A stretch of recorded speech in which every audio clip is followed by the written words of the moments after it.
మనకి న్యాయస్థానాల మీద, జడ్జిల మీద పూర్తి గౌరవం ఉంది. కానీ ప్రజలు ఏమనుకుంటున్నారు అనేది తెలియడం కోసం అడుగుతున్నాం. ఇది ఒక పెద్ద సర్వే. దయచేసి కంపల్సరీగా కామెంట్ చేయండి.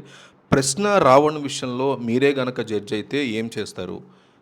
బెయిల్ ఇవ్వను 1 బెయిల్ ఇవ్వను, 2 బెయిల్ ఇస్తాను. ప్రశ్న రావణ్ విషయంలో మీరే గనక హైకోర్టు జడ్జో లేదా వేరే కోర్టు జడ్జి అయి ఉంటే ఏం చేసేవారు? ఈ 5, 6 కేసులు కలిపి బెయిల్ ఇస్తాను, బెయిల్ ఇవ్వను, 1 బెయిల్ ఇవ్వను, 2 బెయిల్ ఇస్తాను. ఈ రెండిట్లో ఒకటి మిస్ అవ్వకుండా కామెంట్ చేయండి. అతని వరకు, అతని కుటుంబం వరకు ఖచ్చితంగా ఈ వీడియో వెళ్తుంది.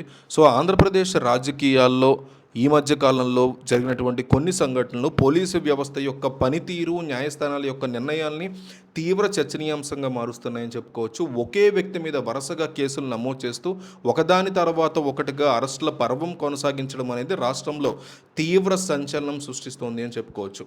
శాంతి భద్రతల్ని కాపాడడంలో కీలక పాత్ర పోషించాల్సినటువంటి పోలీసులు రాజకీయ ప్రయోజనాల కోసం, పై అధికారుల ఒత్తిడి కోసం లొంగి పనిచేస్తున్నారు అనేటువంటి అభిప్రాయాలు ప్రజల్లో బలంగా వ్యక్తమవుతున్నాయి.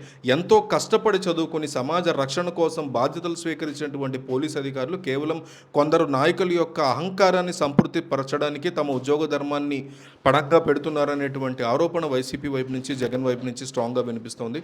ఈ తరహా పరిణామాలు పోలీసుల పట్ల ప్రజల్లో ఉండేటువంటి గౌరవాన్ని తగ్గిస్తున్నాయని, వారి మీద ఒక రకమైనటువంటి కన్ఫ్యూజన్ని క్రియేట్ చేస్తున్నాయని కూడా వైసీపీ ఆరోపిస్తోంది. ప్రస్తుత పరిస్థితుల్లో ఒకవైపు పోలీసులు అరెస్టులు చేస్తుంటే ఇంకోవైపు న్యాయస్థానాలు వారికి తక్షణమే ఉపశమనాలు కలిగిస్తుండడం కూడా ఆశ్చర్యంగా అనిపిస్తుంది.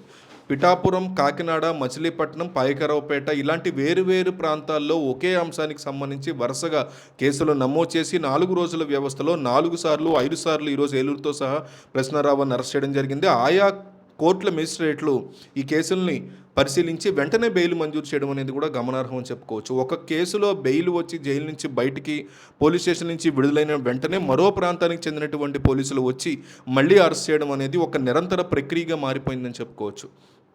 పాయకరావుపేట కోర్టు పరిధిలో బెయిల్ పొంది నక్కపల్లి వద్ద టోల్గేట్ దాటేలోపే ఏలూరు పోలీసులు వచ్చి రోడ్డు మీద వరుసగా 5వ సారి అరెస్ట్ చేయడం అనేటువంటి విచిత్రమైనటువంటి సంఘటనలు చోటు చేసుకోవడం నిజంగా ఆశ్చర్యం కలిగిస్తుంది.